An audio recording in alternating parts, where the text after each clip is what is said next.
Hello friends, welcome back to Filmy മാനിയ.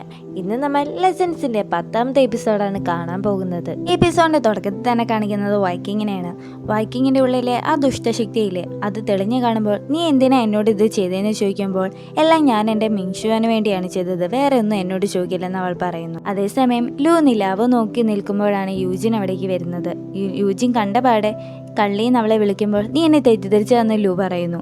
അല്ല, നീ എൻ്റെ ലീഡറിനെ കൊല്ലാൻ വന്നതെന്ന് പറഞ്ഞ് അവളെ നേരെ കൈ ഓങ്ങുന്നു. കൈ പിടിക്കുമ്പോഴാണ് അവൾക്കൊരു കാര്യം മനസ്സിലാവുന്നത്, അവളും ഒരു തടിബൊമ്മ മാത്രമായിരുന്നു എന്ന്. അതേസമയം ഗോഡ് ഓഫ് ഡിമൻ ഈഗിളിനെ കുറിച്ച് എന്തെങ്കിലും വിവരം കിട്ടിയോന്ന് അന്വേഷിക്കുമ്പോൾ ഇല്ല, അവനൊരു തന്ത്രശാലിയാണെന്ന് മാത്രമേ ഇപ്പം മനസ്സിലായിട്ടുള്ളൂ. അതേ നേരം യൂജിനാണെങ്കിൽ അവളെ കള്ളിന്ന് വിളിച്ചോണ്ടിരിക്കുകയാണ്. അറിയാതെ ആ നേരം ലൂ ആണെങ്കിൽ മാന്ത്രിക മരത്തിൻ്റെ ഉള്ളിൽ പെട്ടും പോകുന്നു. അപ്പോഴാണ് ഈ ബഹളം കേട്ടിട്ട് അവർ പറയുന്നത്, 2 ആഴ്ചയായിട്ട് യൂജിൻ ആരെയോ കള്ളി എന്ന് പറയുന്നുണ്ട്, എനിക്ക് തോന്നുന്നു അത് സിയെ ആയിരിക്കും ഉദ്ദേശിച്ചതെന്ന്. പുറത്തു വരുന്ന അവർ യൂജിനെ പറഞ്ഞ് സമാധാനിപ്പിച്ച് അകത്ത് വിടുന്നു. പിന്നെ കാണിക്കുന്നത് ജംഷഡ് സിറ്റിയാണ്. അവിടെ 2 പേരിരുന്നിട്ട് സംസാരിച്ചുകൊണ്ടിരിക്കുകയാണ്.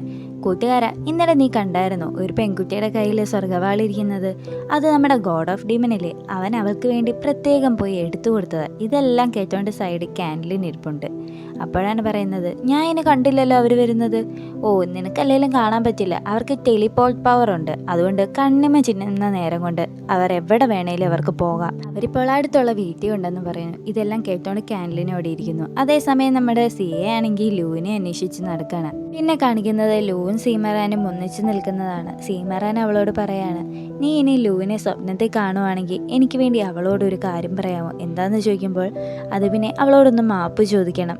അന്ന് ശരിക്കും ഇമോർട്ടൽ ക്ലാന് അവൾക്കെതിരെ പ്ലാൻ ഉണ്ടാക്കിയത് ഞാൻ അറിഞ്ഞിരുന്നു, പക്ഷെ എനിക്ക് അവളോട് പറയാൻ പറ്റിയില്ല. അപ്പോൾ ലൂ പറയുന്നുണ്ട്, നീ എന്തിനാണ് വിഷമിക്കുന്നത്? നീ അതേ ഒട്ടും വിഷമിക്കേണ്ട കാര്യമില്ല, കാരണം നിനക്കറിയത്തില്ല എന്ന്, നിനക്ക് പറയാൻ പറ്റാതായിട്ടാണ്, അല്ലാതെ ഞാൻ അതിനെക്കുറിച്ച് ഓർത്ത് നീ കൂടുതൽ ഗിൽറ്റി അടിക്കേണ്ടെന്ന്. അപ്പോൾ അവൻ പറയുന്നുണ്ട്, നീ ലൂ വർത്താനം പറയുന്ന പോലെ ആണല്ലോ സംസാരിക്കുന്നതെന്ന്. കുറച്ചു നേരം കഴിഞ്ഞ് ലൂവിനെ കൂട്ടിക്കൊണ്ട് അവൻ ജംഷഡ് സിറ്റി കൊണ്ടുപോകുന്നു. എന്നിട്ട് അവിടുത്തെ ഫേമസ് ആയ ഒരു റെസ്റ്റോറൻറ്റിൽ കൊണ്ടുപോയി നിറയെ ഫുഡ് മേടിച്ചു കൊടുക്കുന്നു. അവളത് ആസ്വദിച്ച് കഴിച്ചുകൊണ്ടിരിക്കുകയാണ്. നിനക്ക് ഇനിയും വേണമെന്ന് ചോദിക്കുമ്പോൾ എനിക്ക് ഇനിയും വേണമെന്ന് പറഞ്ഞ് അവൾ പറയുന്നു. മാസ്റ്റർ, നിങ്ങൾ എന്താ കഴിക്കാത്തതെന്ന് ചോദിക്കുമ്പോൾ അത് പിന്നെ നീ കഴിക്കുന്ന കാണുമ്പോഴേ എനിക്ക് വയറ് നിറയുന്നു.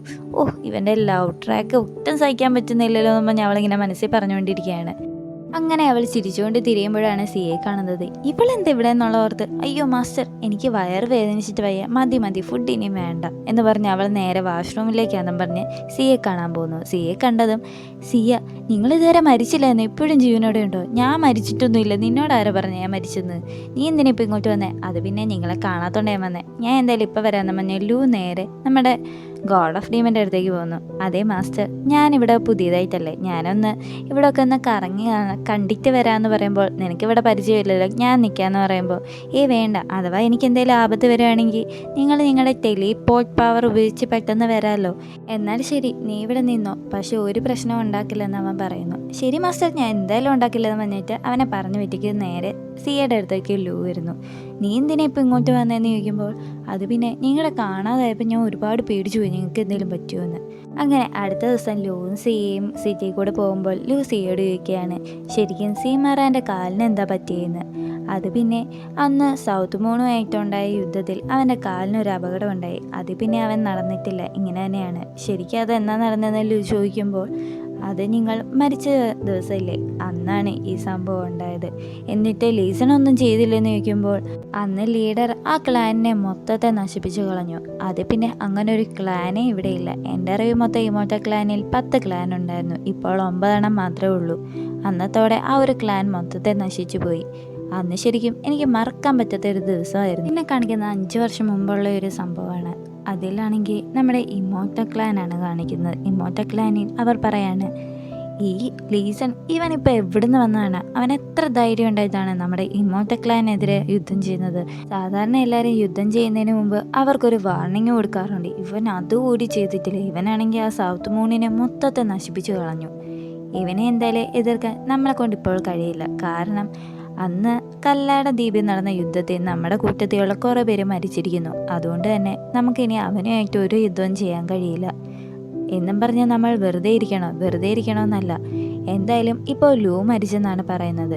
ഈ 3 മാസത്തിനുള്ളിൽ നമുക്ക് എളുപ്പമാണ് ഈവിൾ ക്ലാനെ നശിപ്പിക്കാൻ. പക്ഷെ അത് കഴിഞ്ഞില്ലെങ്കിൽ ഈ 3 മാസങ്ങൾക്ക് ശേഷം ലൂ തിരിച്ചു വന്നില്ലെങ്കിൽ അവർ തീർച്ചയായിട്ടും ഉറപ്പിക്കും ലൂ മരിച്ചെന്ന്. അതോടെ ഇവ ക്ലാനിന് പുതിയ ലീഡറിനെ തിരഞ്ഞെടുക്കും. മിക്കവാറും അത് ലീസൺ ആയിരിക്കും. അതിനുള്ളിൽ തന്നെ അവനെ വേരോടെ നശിപ്പിക്കണോ എന്ന് അവർ പറയുന്നു. എന്തായാലും ഒരു ചെടി വളർന്നു വരുന്നതിന് മുമ്പ് അതിനെ നശിപ്പിക്കുന്നതാണ് നല്ലതെന്നും അവർ എല്ലാവരും പറയുന്നു. അപ്പോൾ വൈക്കിങ് പറയുന്നുണ്ട് അവരെ കൊണ്ടൊരിക്കലും നമ്മളെ എതിർക്കാൻ പറ്റില്ലെന്ന്. അപ്പോഴാണ് അവിടേക്ക് സിയ വരുന്നത്. മാമ, ഞാൻ ക്യാൻറ്റീനെ കാണാൻ വന്നതെന്ന് പറഞ്ഞ് അവനെ കൂട്ടിയിട്ട് പുറത്തു കൊണ്ടുപോകുന്നു. അവിടെ എന്താകത്ത് സംസാരിക്കുന്നതെന്ന് ചോദിക്കുമ്പോൾ ലൂ മരിച്ചതിന് ശേഷം ഇപ്പോൾ ഈവിൽ ക്ലാൻ നോക്കുന്നത് ലീസൺ ആണല്ലോ. ലീസൺ ആണെങ്കിൽ സീമാറാൻ എന്ന് പറഞ്ഞ ഒരാൾക്ക് വേണ്ടി സൗത്ത് മൂണിനെ മൊത്തത്തെ നശിപ്പിക്കുമെന്നാണ് പറയുന്നത്. സീമാറാനോ? അദ്ദേഹം വെസ്റ്റ് സൈഡിലെ ലീഡർ അല്ലേ എന്ന് ചോദിക്കുമ്പോൾ അതെ, ഈ സൗത്ത് മൂൺ കാരണമാണ് അദ്ദേഹത്തിൻ്റെ കാല് പോയത്. അപ്പോൾ എന്തായാലും ലീസൺ അവരെ നശിപ്പിക്കുമെന്ന് സിയെ പറയുന്നു. അതിന് ചാൻസ് ഇല്ല. കാരണം ഡൂഗോ എന്ന് പറഞ്ഞ ഒരാൾ ഈ സൗത്ത് മൂണിയുണ്ട്. അയാളെ തോൽപ്പിക്കാൻ എന്തായാലും ലീസന് കഴിയില്ലെന്ന്. ഇങ്ങനെയാണ് കാൻലൈൻ എന്നോട് പറഞ്ഞത്. നീ എന്താ ആലോചിക്കുന്നതെന്ന് സിയെ ചോദിക്കുമ്പോൾ അത് പിന്നെ ഞാനായിരുന്നെങ്കിൽ അവൻ്റെ സ്ഥാനത്ത് അപ്പോൾ തന്നെ എൻ്റെ ക്ലാനിലുള്ള എല്ലാവരും ചേർന്ന് ആ ഒരു ക്ലാനെ വേരോടെ നശിപ്പിച്ചതിനെ. പക്ഷെ ഇവൻ അങ്ങനെയല്ല ചെയ്ത്. ഇവൻ കുറച്ച് ഡിഫറെൻ്റ് ആണല്ലോ. 3 മാസം സമയം കൊടുക്കുകയും ചെയ്തു, പക്ഷേ ആ 3 മാസത്തിനുള്ളിൽ ജയിക്കുകയും ചെയ്തു. നീയല്ല പറയുന്നത് ഇമോൾട്ട ക്ലാനിലെ എല്ലാ ക്ലാനും ഒന്നിച്ചാൽ നിൽക്കുന്നതെന്ന്. എന്നിട്ട് എന്താ ഈവിൽ ക്ലാന് ഇമോൾട്ട ക്ലാൻ എന്നൊക്കെ വ്യത്യാസം വരുത്തിയത്? പിന്നെ അന്ന് കല്ലാട ദ്വീപിൽ നടന്ന യുദ്ധത്തിൽ ഞങ്ങളുടെ കൂട്ടത്തിലുള്ള കുറേ പേർക്ക് അപകടം പറ്റി. അതുകൊണ്ട് ഞങ്ങളാരും യുദ്ധത്തിന് പോയില്ല. ഓഹോ, അതുകൊണ്ട് ഞങ്ങളെല്ലാവരും പോയവർ ഈവിൽ ക്ലാനിൽ പോയവരൊക്കെ മോശക്കാരല്ലേ? അതിന് ഈവിൽ ക്ലാനിൽ ആരും പോയിട്ടില്ല, നമ്മുടെ ലീഡർ മാത്രമേ പോയിട്ടുള്ളൂ. അവൻ തന്നെയോ? അവനൊരു സിംഹത്തെ പോലെ പാഞ്ഞെടുത്ത് അവിടെയുള്ള എല്ലാവരും തന്നെ കൊല്ലപ്പെടുത്തി. അവനെന്തായാലും സീമാറാന് വേണ്ടി ഇത്രയൊക്കെ ചെയ്തില്ലേ, എന്തായാലും ഒരു ബെസ്റ്റ് ഫ്രണ്ടിന് ചെയ്തു കൊടുക്കണ്ടോ എന്തൊക്കെയൊക്കെ അവൻ ചെയ്തു കൊടുത്തു. അപ്പോഴാണ് കാൻലൈൻ അവരെ കാത്തവിടെ നിൽക്കുന്നത്. സീമാറാൻ സിയോട് ചോദിക്കുകയാണ്, മിസ്സിയ, നിങ്ങൾക്ക് ഇവിടെ നിൽക്കാൻ താല്പര്യമുണ്ടോ? ഉണ്ടെന്ന് പറയാൻ ലൂ പറയുമ്പോൾ ഉണ്ടെന്ന് അവളും പറയുന്നു. ഞാനിവിടെ പുതിയതല്ലേ, എനിക്കിവിടെ ഒന്ന് കറങ്ങി നടക്കണമെന്നുണ്ടെന്ന് അവൾ പറയുന്നു. നിനക്ക് ഇവിടെ ഒക്കെ കറങ്ങി നടക്കണമെങ്കിൽ ഞാനില്ലേ കൂട്ടിന്, ഇവന്മാരുടെ കൂടെ എന്തിനാണ് നടക്കുന്നത്? നിനക്ക് ഈവിൽ ക്ലാൻ ഇഷ്ടമല്ലെന്ന് എനിക്കറിയാം, അറിയാലോ. പിന്നെ എന്തിനാ ഇവളെ കൂട്ടിക്കൊണ്ട് നടക്കുന്നത്? നീ എന്തിനാ എപ്പോഴും ഈ ചീത്ത മനുഷ്യരുടെ കൂടെ നടക്കുന്നതെന്ന് അവളോട് ചോദിക്കുന്നു. ചീത്ത മനുഷ്യരോ? നീ ഒന്ന് വിശദീകരിക്കുമെന്ന് പറയുമ്പോൾ ഇമോൾട്ട ക്ലാനിൽ ഉള്ളവർ മാത്രം നല്ലത്, ബാക്കി എല്ലാവരും ദുഷ്ടന്മാരാന്ന് പറയുന്നത്. ഈ ചെറുക്കൻ എന്ന് ലൂവും പറയുന്നു. അപ്പോഴാണ് സിയ പറയുന്നത്, നമുക്ക് എന്തായാലും പുറത്തു പോയി സംസാരിക്കാം, ഇതിവിടെ നിർത്താമെന്ന്. നിനക്കറിയാം നിന്റെ കൂടെ ഞാൻ വരില്ലെന്ന്, കാരണം നിന്റെ അച്ഛനാണ് എൻ്റെ അച്ഛനെ കൊന്നതെന്ന് അവളും പറയുന്നു. അതേസമയം ഈഗിളാണെങ്കിൽ കുറേ പേരെ കൊന്നിട്ട് അവരുടെ ഉള്ളിലെ പവർ എടുക്കുമായിരുന്നു. ആരോ സീൽ മരയിൽ നിന്നും ഒരു ദൂത് എഴുതി വെച്ചിട്ടുണ്ട്. ആ ദൂത് കിട്ടുന്നതും അവിടേക്ക് പുതിയൊരു കഥാപാത്രം വരുന്നു. നീ ഏതാ? നിന്നെ ഇവിടെ ഒന്നും കണ്ടിട്ടില്ലല്ലോ. നീ എന്തായാലും എഴുത്ത് വായിക്കുന്ന പറയുമ്പോൾ അത് സീംറോൺ എന്ന് എഴുതിയിട്ടുണ്ട്. പിന്നെ കാണിക്കുന്നത് അങ്ങനെയാണ്. അങ്ങനെക്കകത്ത് അവിടെ ഗോഡ് ഓഫ് ഡീമൻ ഇരിപ്പുണ്ട്. നീ എന്തിനാ വന്നേ? പിന്നെയും ട്രീറ്റ്മെൻറ്റിനാ വന്നേ? എനിക്കൊന്നും വയ്യ നിന്നെ നോക്കാൻ. നിന്നോട് ഞാൻ പറഞ്ഞല്ലോ ഒരു പെണ്ണിന് വേണ്ടി അങ്ങനെ ചെയ്യില്ലെന്ന്. ഞങ്ങൾക്ക് വേണ്ടി ചെയ്തതല്ലെന്ന് പറയുമ്പോൾ നീ ആർക്ക് വേണ്ടി ചെയ്തെന്നോ എന്തിനു ചെയ്തു എന്നും ഞാനൊന്നും അന്വേഷിക്കാൻ വരുന്നില്ല. ഇനി നീ നിന്റെ പവർ യൂസ് ചെയ്തത് നീ ഇനി ചത്തുപോത്തേ ഉള്ളൂ, അത് നീ ഓർത്തോന്ന് പറയും. ഈ സിയ നീ ഇങ്ങ് വാന്ന് പറയുമ്പോൾ എനിക്ക് ഉറക്കം വരുന്നെന്നും പറഞ്ഞ് അവൾ നേരെ പോയി കട്ടിലേക്ക് കിടക്കുന്നു. ഇവക്ക് എന്താ പറ്റിയത്? എന്താ ക്യാൻലൈൻ നിന്നെ വഴക്ക് പറഞ്ഞോ? ഇല്ല, ഞാൻ അവനെ വഴക്ക് പറഞ്ഞെന്ന് അവൾ പറയുന്നു. നിനക്ക് എന്തായാലും അവനെ ഇഷ്ടമല്ലേ? ഇഷ്ടമൊക്കെയാണ്, പക്ഷെ അവൻ്റെ അച്ഛനാണ് എൻ്റെ അച്ഛനെ കൊന്നത്. അതുകൊണ്ട് ഞാൻ ഒരിക്കലും അവൻ്റെ കൂടെ പോയില്ല. അതിന് അവൻ എന്ത് ചെയ്തെന്ന് വെച്ചാൽ എന്തായാലും നീ ഇവിടെ കിടക്ക്. ഞാൻ എന്തായാലും ആ സീമാറാൻ്റെ അടുത്ത് പോയിട്ട് ലീസനെ കുറിച്ച് എന്തെങ്കിലും വിവരം കിട്ടുമോ ഇല്ലയോ എന്ന് പോയി ഒന്ന് അന്വേഷിക്കട്ടെ. ഇതും പറഞ്ഞ് അവൾ നേരെ സീമാറാൻ്റെ അടുത്ത് പോകുന്നു. എന്തിനാ ചെയ്യാൻ നീ ഇപ്പോൾ വന്നതെന്ന് ചോദിക്കുമ്പോൾ നമുക്ക് ചെസ്സ് കളിച്ചാലോ? അത് പിന്നെ എന്നെ കൊണ്ട് ഒരിക്കലും നിന്നെ തോൽപ്പിക്കാൻ കഴിയില്ല. എന്നാൽ ഞാൻ ഫുഡ് ഉണ്ടാക്കി തരുതാ. വേണ്ട, ഞാൻ കഴിച്ചതാ. നീ വേണേ അവനുണ്ടാക്കി കൊടുത്തോ. ആർക്ക്? നിന്റെ ഫ്രണ്ടിന്. ഏത് ഫ്രണ്ട് എന്ന് ചോദിക്കുമ്പോൾ എൻ്റെ മാസ്റ്റർ അല്ലേ? മാസ്റ്റർ ഇവിടെ നിൽക്കുന്നത് ഞാൻ കണ്ടില്ല. എന്നാൽ ഞാൻ മാസ്റ്ററിന് ഉണ്ടാക്കി തരട്ടെ എന്ന് അവൾ ചോദിക്കുന്നു. ഇതും പറഞ്ഞ് എന്നാൽ നമുക്ക് പോയി ഫുഡ് കഴിക്കാൻ പറഞ്ഞ് ഇവർ നേരെ സിറ്റി പോകുന്നു. അപ്പോഴാണ് ക്യാൻറ്റീൻ ഇവർ രണ്ടുപേരും ഒന്നിച്ച് നിൽക്കുന്നത് കാണുന്നത്. സിയ നീ എൻ്റെ കൂടെ വാ. അവൾ വരില്ലെന്ന് അവൻ പറയുന്നു. നീ ആരാ എൻ്റെ കൂടെ വരില്ലെന്ന് പറയാൻ? അത് പിന്നെ നിനക്ക് അത്രയ്ക്ക് നിർബന്ധമാണെങ്കിൽ എൻ്റെ മാസ്റ്ററായിട്ട് യുദ്ധം ചെയ്യ്. അതിൽ നീ ജയിക്കുവാണെങ്കിൽ മാത്രമേ എന്നെ കൂട്ടിയിട്ട് പോകുമെന്ന് ലൂ പറയുന്നു. അപ്പോഴാണ് ഞാൻ യുദ്ധം ചെയ്യുന്നത് നിനക്ക് കാണണം. കാണണമെന്ന് പറയുന്നു. അങ്ങനെ അവർ തമ്മിൽ യുദ്ധം ചെയ്യാൻ തുടങ്ങുന്നു. അടിയുടെ കാര്യത്തിൽ എന്തായാലും നമ്മുടെ ഗോഡ് ഓഫ് ഡിമിനെ ജയിക്കത്തുള്ളൂ, കാരണം അവനാണല്ലോ കൂടുതൽ പവർ. ക്യാൻലൈൻ തോറ്റുകൊണ്ടിരിക്കുകയാണ്. കൊള്ളാലോ, ഇവൻ അത്യാവശ്യം ധൈര്യമൊക്കെ എന്ന് ലൂ മനസ്സിൽ പറയുമ്പോൾ അപ്പോഴാണ് ഓർക്കുന്നത് ഇവനെന്തായാലും അവനെ ദേഷ്യപ്പെടുത്തിക്കൊണ്ടിരിക്കുക. അതിനനുസരിച്ച് അവൻ എന്തെങ്കിലും പവർ യൂസ് ചെയ്ത് ഇവനെന്തെങ്കിലും പറ്റിയാൽ ആ കുട്ടിപ്പിച്ചത് എന്നെ വെറുതെ വിടില്ല. അപ്പോൾ ഇതിനിതേ ഉള്ള ഒരു വഴിയുമെന്ന് ലൂ പറയാണ്. മാസ്റ്റർ, നിങ്ങൾ എന്തായാലും പവർഫുള്ളാണ്, അതുകൊണ്ട് നിങ്ങളെ ഈ കളി ജയിക്കത്തുള്ളൂ. അപ്പം നമുക്ക് വേറെ എന്തെങ്കിലും ഗെയിം ആയാലോ? ഇനി നീ ചോദിച്ചിട്ട് ഗെയിം കളിക്കാം. എന്താ കളിക്കുന്നതെന്ന് ചോദിക്കുമ്പോൾ പകിട കളിക്കാമെന്ന് പറയുന്നു. അതെന്ത് കളിയാന്ന് ചോദിക്കുമ്പോൾ അത് കുറച്ച് ഡൈസ് ഒരു ടിന്നിലിട്ടിട്ട് വലുതോ ചെറുതോ എന്ന് ചോദിക്കുന്നു. നമ്മൾ വലുതെന്ന് പറയുകയാണെങ്കിൽ ഡൈസ് വലുത് വീഴുന്നെങ്കിൽ നമ്മൾ ജയിക്കും, നേരെ തിരിച്ചാണെങ്കിൽ തോറ്റു പോകുന്നു. അങ്ങനെ കളി തുടങ്ങുമ്പോഴേക്കും കാൻലിൻ അവിടെ ജയിച്ചുകൊണ്ടിരിക്കുകയാണ്. നമ്മുടെ ഗോഡ് ഓഫ് ഡിമൻ തോറ്റുകൊണ്ടിരിക്കുകയാണ്. എന്താ മാസ്റ്റർ നിങ്ങൾക്ക് വീഴാത്തത്? ഞാനൊന്നും ചെയ്തിട്ടല്ല, നിങ്ങളെന്തിനാ എന്നെ നോക്കി പഠിപ്പിക്കുന്നതെന്ന് ചോദിക്കുമ്പോൾ ഇതേ മൂക്കൊലിപ്പിച്ച് നിൽക്കുന്ന പയ്യ, നീ ഇങ്ങ് വന്നേ, നീ എണീറ്റ് നോക്ക് എന്ന് പറയുമ്പോൾ അവനെ ഇടുമ്പോൾ കാൻലിൻ തന്നെ ജയിക്കുന്നത്. അയ്യോ മാസ്റ്റർ, നമ്മൾ തോറ്റുപോയല്ലോ എന്നിങ്ങനെ ചോദിക്കുമ്പോൾ അവനാകെ വിഷമമാവുന്നുണ്ട്, അതുപോലെ ദേഷ്യം വരുന്നുണ്ട്. പിന്നെയും കളിക്കുമ്പോൾ അവൻ തന്നെയാണ് തോക്കുന്നത്. മാസ്റ്റർ, നിങ്ങൾക്ക് എന്തായാലും ലക്കില്ല, അതുകൊണ്ടാണ് തോക്കുന്നത്. നമുക്ക് എന്തായാലും വേറൊരു കളി കളിച്ചാലോ? കാരണം രണ്ടുപേരും ഇപ്പം ഓരോന്നും ജയിച്ചിരിക്കുകയാണ്. നമുക്ക് മൂന്നാമത് ചെസ്സ് കളിക്കാം. അതുകൊണ്ട് തന്നെ അവർ 3 പേരും ചെസ്സ് കളിക്കാൻ വേണ്ടി സീമാറാൻ്റെ അടുത്ത് വരുന്നു. സീമാറാൻ പറയാം, എന്നാൽ ഞാനും കളിക്കാമെന്ന് പറഞ്ഞു വരുന്നു. സിയാണെ ആകെ അമ്പരന്ന് പോയി. ഇവരെന്താ ഇവിടെ വന്ന് ക്യാൻറ്റീനെയും കൂട്ടിയിട്ടെന്ന്. അങ്ങനെ അവർ ഗെയിം കളിക്കാൻ തുടങ്ങി.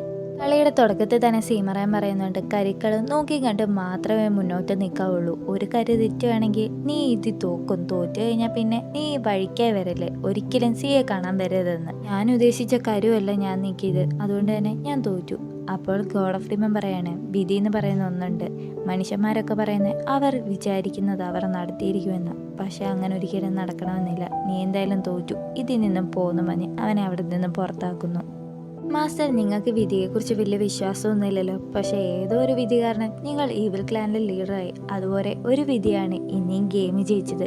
അല്ല, ഞാൻ വിചാരിച്ചിട്ട് തന്നെയാണ് ഞാൻ ഇനി ഗെയിം ജയിച്ചത് എന്ന് അവനും പറയുന്നു. ഓഹോ, എന്നാൽ ശരി, ഞാൻ പോവാണ്. നീ അതിനൊന്നും കഴിച്ചില്ലല്ലോ എന്ന് ചോദിച്ചപ്പോൾ എനിക്കിനി വേണ്ട, ഞാൻ ഉറങ്ങാൻ പോവാന്ന് പറയുന്നു അവൾ. ഈ നിലാവ് കണ്ടുറങ്ങാൻ എന്ത് ഭംഗിയാണ്. നിനക്ക് നിലാവ് കാണണോ? വേണ്ട, ഞാൻ പൊക്കോളാം, മാസ്റ്ററിന് വേറെ എന്തെങ്കിലും പണി കാണില്ലേ? എനിക്കൊരു പണിയില്ല, നിന്നെ ഞാൻ നിലാവ് കാണിക്കാമെന്നും പറഞ്ഞ് അവളെ നേരെ ആകാശത്തിൻ്റെ മുകളിലേക്ക് കൊണ്ടുപോകുന്നു. ഇപ്പോൾ ഈ നിലാവ് കാണാൻ എന്ത് ഭംഗിയാണ് ഈ മേഘങ്ങൾക്ക് മുകളിൽ എന്ന് പറയുമ്പോൾ നീ എന്നെ ശരിക്കും ഇഷ്ടപ്പെടുന്നുണ്ടോയെന്ന് അവൾ ചോദിക്കുന്നു. പകരം അവൻ തിരിച്ചൊന്നും പറയുന്നില്ല, നിലാവിൻ്റെ ഭംഗി പറഞ്ഞുകൊണ്ടിരിക്കുക, അല്ലാതെ അവൻ അതിനെക്കുറിച്ച് തിരിച്ചൊന്നും പറയുന്നില്ല. ഇവൻ്റെ മനസ്സിൽ എന്താണ്? ഇവൻ ശരിക്കും സിയെ പ്രേമിക്കുന്നുണ്ടോ ഇല്ലയോ? ഇവൻ്റെ മനസ്സിൽ എന്താണെന്നൊന്നും തന്നെ മനസ്സിലാവുന്നില്ലല്ലോ. അപ്പോൾ അവൻ പറയാണ്, നീ കുറച്ച് നാളത്തേക്ക് ഇവിടെ നിൽക്ക്, നിനക്ക് എന്തേലും ആവശ്യമുണ്ടോ എന്നോട് പറ, എന്തേലും ബുദ്ധിമുട്ടുണ്ടായാലും എന്നോട് പറ എന്ന് പറയും. നിങ്ങളുള്ളപ്പോൾ എനിക്ക് എന്ത് ബുദ്ധിമുട്ടാണ് ഉണ്ടാകുന്നതെന്ന് അവളും തിരിച്ചു പറയുന്നു. പിന്നെ ഒരു കാര്യമുണ്ട്, എൻ്റെ അച്ഛനെ കൊന്നവരോട് എനിക്ക് പ്രതികാരം ചെയ്യണം. അതിനു മുമ്പായി എനിക്ക് കുറച്ച് വിവരം കിട്ടാനുണ്ട്. ആ വിവരം കിട്ടിക്കഴിഞ്ഞാൽ നിന്നെ ഞാൻ അതിനെ സഹായിക്കാമെന്ന് അവനും പറയുന്നു. എന്നാൽ ശരി, ഇവൻ്റെ മനസ്സിലെന്താണെന്ന് ഒട്ടും തന്നെ മനസ്സിലാവുന്നില്ലല്ലോ എന്ന് ലൂവും പറയുന്നു. പിന്നെ കാണിക്കുന്നത് കാൻലിനെയാണ്. സിയെക്കുറിച്ച് ഓർക്കുകയാണ്. സിയെ ആണെങ്കിൽ പണ്ട് അവനായിട്ട് അടി ഉണ്ടാക്കിയിട്ട് ഞാൻ ഇന്ന് കാൻലിനെ തോൽപ്പിച്ചു. അക്കാര്യമൊക്കെ പറയുമ്പോൾ അവളുടെ വീട്ടുകാരെ കല്യാണം ഉറപ്പിച്ചൊക്കെ സംസാരിക്കുന്നതും പിന്നീട് അവർ തമ്മിൽ സംസാരിക്കുമ്പോൾ നിൻ്റെ അച്ഛനാണ് എൻ്റെ അച്ഛനെ കൊന്നത്, അതുകൊണ്ട് അത് ഒരിക്കലും എനിക്ക് മറക്കാൻ കഴിയില്ലെന്ന് അവൾ പറയുമ്പോൾ ഞാൻ നീ പറയുന്ന എല്ലാം വിശ്വസിക്കും, പക്ഷെ അന്ന് നിൻ്റെ അച്ഛനെ കൊന്നത് എൻ്റെ അച്ഛനെന്ന് പറയുന്നത് ഞാൻ ഒരിക്കലും വിശ്വസിക്കില്ല, നീ വേറെ ആരെങ്കിലും ആയിരിക്കും കണ്ടതെന്ന് പറയുമ്പോൾ അവൻ കൊടുത്ത സമ്മാനം അവൾ വലിച്ചെറിഞ്ഞിട്ട് ഞാൻ ഇവിടെ ഇനി ഒരിക്കലും നിൽക്കില്ല, ഞാൻ ഈ ക്ലാനിൽ പോകാമെന്നും പറഞ്ഞ് അവിടെ നിന്ന് ഇറങ്ങുന്നത്. എന്നെ വിശ്വാസമില്ലാത്ത ഈ ഇമോർട്ടൽ ക്ലാനിൽ ഒരിക്കലും ഞാൻ നിൽക്കില്ല എന്നും പറഞ്ഞ് അവൾ അന്ന് അവിടെ നിന്ന് ഇറങ്ങി പോയതും മറ്റു കാര്യങ്ങൾ ഓർത്ത് കാൻലിൻ ഇങ്ങനെ വിഷമിച്ചിരിക്കുകയാണ്. അന്ന് അവൾക്ക് കൊടുത്ത ആ ഗിഫ്റ്റ് കൈ പിടിച്ചുകൊണ്ടിരിക്കുന്ന കാൻലിനെ കാണിച്ചുകൊണ്ട് ഇന്നത്തെ എപ്പിസോഡ് ഇവിടെ അവസാനിക്കുന്നു. അതുവരേക്കും ബായ്.